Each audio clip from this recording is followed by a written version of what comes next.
You think flexing your new girl is supposed to make me feel threatened? Oh honey, you're really funny. I have a 3.5 in weighted GPA and a 4.2 weighted GPA. I'm planning to be a vet when I'm older. I play sports, I sing, I dance, I draw, I paint. Let's see, I'm also a gamer girl. I volunteer in church whenever I could, and I don't have to get naked to get a guy. Ladies, can you please just admit that every time you're calling me a pick-me girl, the real reason why you're mad is because you've been trying to use your body to get male attention for so long? Showing your ass, he complimented it. Get the over it. Don't want someone to compliment it? Don't say anything. Whew. We have an epidemic on our hands, people. Not that pandemic, but an epidemic of obnoxious women doing dick measuring contests. Except instead of measuring their dicks, they're competing for who can set back women's rights the furthest. Where have all these pick-me's come from? My name's Tara Mooney. Strap in or strap on. We don't kink shame here. Okay, so let's start from the basics. What is a pick-me girl? Let's go to our most trusted academic source, Urban Dictionary. A person who begs for the attention, acceptance, and approval of a certain group in different things they say. In most cases, it's to attain the attention, acceptance, and approval of the opposite sex. Someone who enjoys and finds empowerment in doing things that make their significant other happy, which is true, but that is missing the other part of the equation. A pick-me doesn't only do things to make her man happy, but she must put down other women in the process of doing it. And my favourite definition, which is the definition of a pick-me-ass bitch, someone who needs admiration and attention so badly they put themselves on a pedestal and talk shit on others. So in short, a pick-me is a misogynistic woman who puts down other women in order to seek male approval. Here's some essential reading for you to quickly browse. A man's house is a reflection of the woman he's with. Food for thought. Being pretty is just a bonus with me, okay? I mean, if you were to sum up a pick-me, that would be it. Now, you might be thinking, aren't these just not like other girls?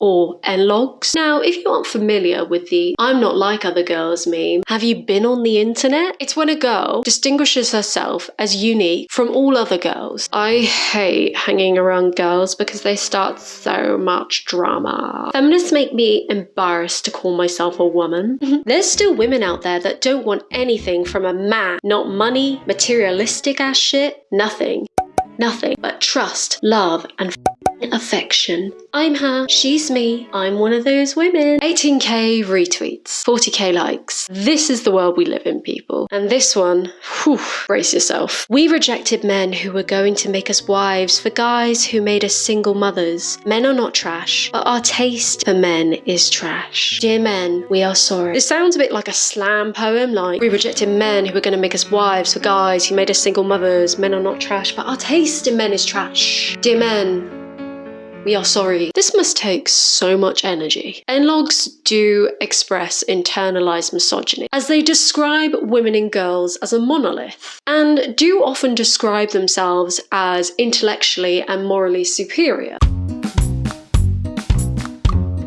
Whatever this godforsaken illustration is. Oy. Yes, that does taste like internalized misogyny to me. But I would say that NLOGs are not the same as pick-me's. You can indeed be both, but you can also be an NLOG without being a pick-me. Let me explain. NLOGs aren't always motivated by the desire to attract men. Often this is their motivation because it's saying, hey boys, I'm not like those other girls, I'm one of the good ones. But it's also sometimes a phrase women use when they don't feel like they fit in with other girls. A lot of NLOGs make self-deprecating jokes at their own expense. Other girls in video calls versus me and my friend in video calls. At the gym, other girls, me. How other girls look with a bun versus how I look with a bun. And also Tiffany Ferg talks about this in her video on NLOGs. NLOGs might just feel that they don't fit in, and it isn't something that they feel superior about. If anything, they feel inferior, and they wish they were more like other girls. I'm not saying being an NLOG automatically makes you a victim, but it isn't always coming from a place of hostility. Pick-me's, on the other hand, you can't really be a pick-me without putting down other women. It kind of comes with the territory. Also, pick-me's focus on relationship standards standards and how men and women interact with each other. And what happens is that they encourage extreme and unrealistic relationship standards that if other women don't fulfill, they are therefore inferior. I would describe pick-me's as NLOGs on steroids. Pick-me's take the NLOG energy a step further by saying, hey, I'm not like other girls, I'm better than those other girls, so therefore pick me. A quintessential example of someone being an NLOG and a pick-me simultaneously is Taylor Swift in her song You Belong With Me. She doesn't get your humor like I do. She juxtaposes herself with her crush's girlfriend, the archetypal girly girl who wears short skirts, whereas Taylor wears t-shirts. Her crush belongs with her because she gets him. She supports his dreams. Basically, the whole pick-me phenomenon is kind of reinforcing that idea that you date the Marilyn, but you marry the Jackie. So now that we've established what a pick-me is, let's look into the etymology of the phrase. Hey, so I think this is a point where it's really important to add that the term pick-me didn't originate on the internet. It's an example of African American vernacular English. So just to give you a few more examples, lit, woke, bae, ratchet, cis, on fleek, basic. These are all examples of AAVE. I'm not talking about when the phrase was invented. So it's really important for me to clarify that I'm not giving you an in-depth insight into the history of the word, nor can I give you real life experience on using African American vernacular English. What I do in this chapter of the video is just try and work out how this phrase took off on the internet. If you want more context into the cultural significance of the phrase or how it's applicable in real life vernacular and dating, I'll link some videos to provide that better context. Let's carry on. As the internet archaeologist I am, I went digging. In 2018, the hashtag tweetlikeapickme boomed. And who do we have to thank for this oh so entertaining hashtag? Black Twitter. Just like the Karen meme, the phrase pick me can be traced back to black women delivering the goods. Since the tweet like a pick me hashtag in 2018, the phrase pick me has taken off to the point that it has become a meme. And you know when something becomes meme status, it's a big deal. And I want to commemorate this hashtag by showing you my personal favourites. I wash my man's clothes, give him money, cook and serve him. I'm a wife. You bitches are just girlfriends. I'm nothing like these girls in this generation. I am wife. I don't go to the club and drink and dance on Snapchat every weekend. That's why you hoes are single. I'll lick the bathroom floor clean before my man ever raised his hand to pick up the Lysol. Real women do not let their man clean. I don't drink, I don't smoke, I don't have friends, I don't dance without my man, I don't even speak to other males. In fact, I cut my brother off. My man likes football, so I like football. His team is my team, and I am happy to be with him even though he's been unemployed for the past 2 years and isn't looking. It's because you can't support your man that y'all are single. I am not like girls in this generation. I take care of my man. I cook for him every day, chew his food, spit it into his mouth, and tell him he's my king. Truly not like you hoes. I think that's my personal favourite. Now, of course, these are parodies, and a lot of these are exaggerated to the point of hyperbole, and they're really funny to laugh with. But the sad fact of the matter is that there are women that channel this energy, unironically. So I've broken down different types of pick-me's into different caricatures. So the first subsection of pick-me's I want to discuss are what I call wifeys. These are the women that go out of their way to show men that they are wifey material. And in the process, they dictate to other women rigid expectations to what a relationship should be. A man not supposed to cook, wash dishes, or wash his clothes if he got a woman. And of course, the example I showed you earlier perfectly captures the wifey caricature. Not only does the wifey reinforce traditional gender roles, she will make her man her life priority, superseding her own needs. And one of the funniest things about this is that this attitude results in the woman becoming the mother and the man becoming infantilized. Here's an example. As a woman, no matter how old your hubby is, he is your first child. Men are babies, and it takes a mother at heart to handle a man and capture his soul. Your hubby is your first practical child, and if done successfully, mother and marriage will be fun even in pains. Oh my god, get me out of here. Okay, this, I really hope it's irony, but I have a horrible feeling it isn't, so that's your warning. Maturity is when you break up with your boyfriend and still visit him every weekend to cook and take care of him till he finds a new girlfriend. Oh my god, oh my god, oh my god. I feel like I'm gonna get hives from reading this. Fortunately, this meme exists and it restored me back to sanity. When guys say they want a wife who cooks and cleans and does everything around the house for them. Yep. The most obnoxious thing about wifeys is that they exude this holier than thou energy. They act as if they've cracked the code and that they know the secrets to a successful heterosexual relationship. Other women are just overthinking it. All you need to do is sacrifice your personality, aspirations, and independence for your man to be happy. It's not a big ask, is it? Men are complicated? No, sis. Suck his and let him play video games with his homies. Simple. I'm going to clone you so all men will be happy. It's that easy. Get a grip, mate. This one made me laugh. His ex. You can have him. I already had him. Me. Nah, baby girl, we're not the same woman. He stands taller with me. His smile is brighter with me.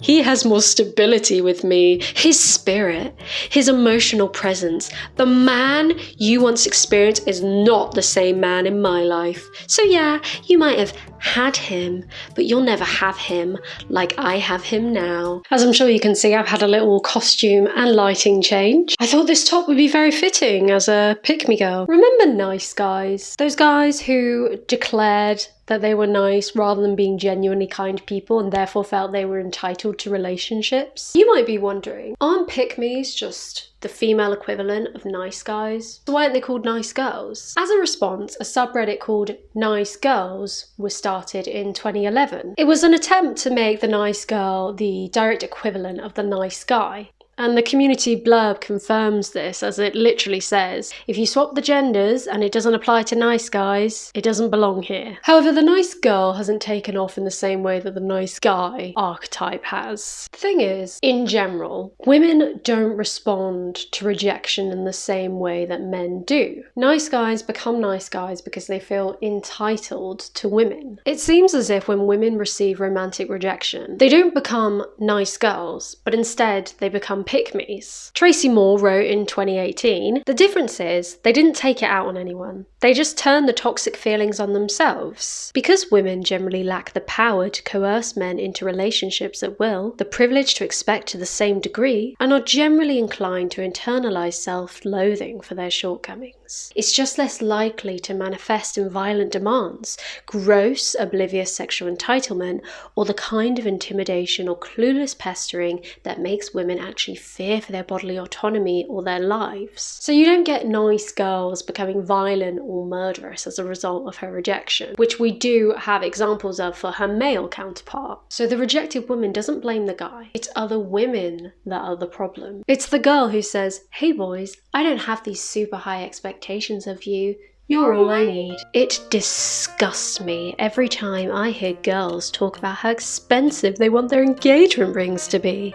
A man is offering his life to you and you're worried about a hunk of carbon on a metal circle. Let's talk about slut shaming. Isn't slut shaming just the worst? Well, pick-me's don't think so. Pick-me's need internalized misogyny to fuel their engines. But some of them take the extra step of slut shaming other women to look better in front of men. Ladies, you don't have to dress half naked to get a man's attention. Real men don't like their women dressed like she is for sale. Can I get an amen? No, you cannot. Twerking does not look good. It's not a dance skill, it's not sexy or attractive. It's literally a mating call. It's screaming, please look at me and tell me I'm sexy. Men don't find that attractive.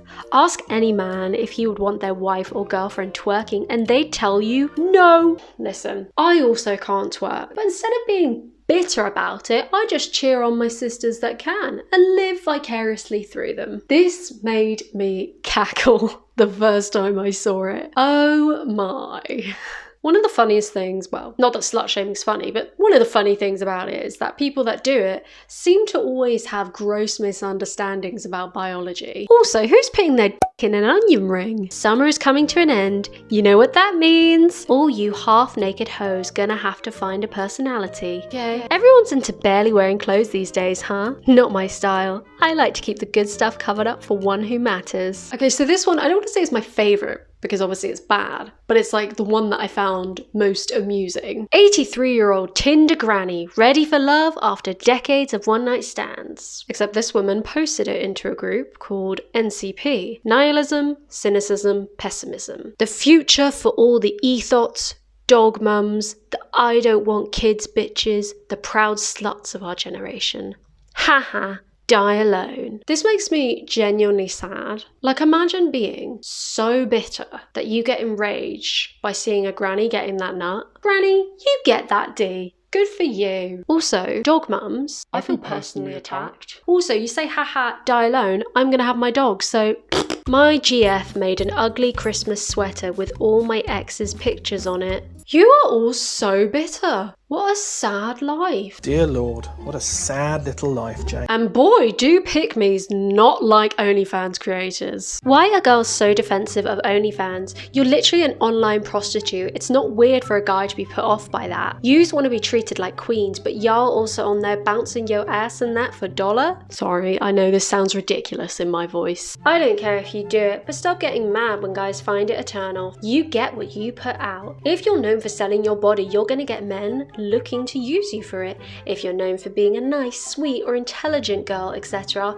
you're gonna get the same. Stop getting mad at dudes who don't want someone whose pussy is being bought out on the internet, and instead just find a guy who actually has an interest in it, laughing my ass off.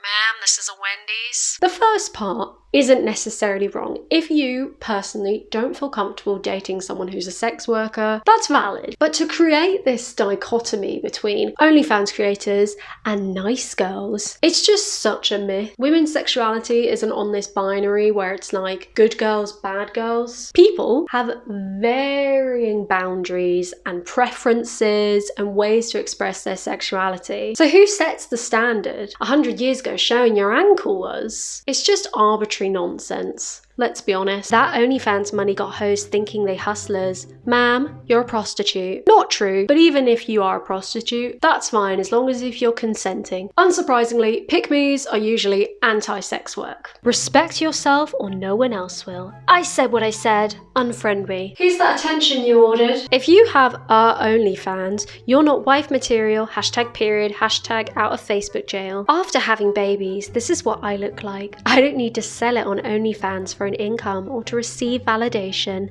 I don't attack men who appreciate my body. I get more respect by not doing such. Take notes. That literally doesn't make sense. What does having a baby have to do with OnlyFans? I feel like pick-me's just talk. For the sake of talking, they just... Okay, this is where shit gets really gnarly. The worst. They look down on other women as feminists who have no sense of humour, and they can take a joke because they're like one of the boys. As a woman, I'm one of the good ones though. I think feminism has gone too far. Bet you didn't expect that coming from a girl. No virtue signalling. Here's 45 vlogs I made dunking on feminazis. Yep, I mean that's pretty much every female right-wing creator. Content warning. Brainworms. Honestly, letting women vote in this country wasn't one of the best ideas. Females vote with emotion and overwhelmingly support democratic, feel-good policies that take away our actual rights. I'd rather lose my right to vote than lose my right to defend myself with a firearm. Now I'm going to touch on a particular TikTok creator. Gentlemen, you're always putting that toilet seat down for her, but ask yourself, does she ever put it up for you? So because of the opinions she expresses, she's often called a pick-me. Here's what she says to people that call her a pick-me. Ladies, can you please just admit that every time you're calling me a pick-me girl, the real reason why you're mad is because you've been trying to use your body to get male attention for so long, then all of a sudden here comes this poorly dressed, bad-mouthed, freaking covered in tattooed looking motherfucker and all of a sudden she gets the attention that you've been wanting. But you forgot one thing, didn't you? You forgot to use your personality. You took on personality traits rather than just building your own personality. You're pissed about it. Because instead of being a how can that be me type of girl, you're a why the fuck isn't that me type of girl. And it's sad. It's interesting she says that because it seems her whole personality is pandering to men. Okay, so this is where shit gets really dark, so trigger warning, victim blaming, sexual assault.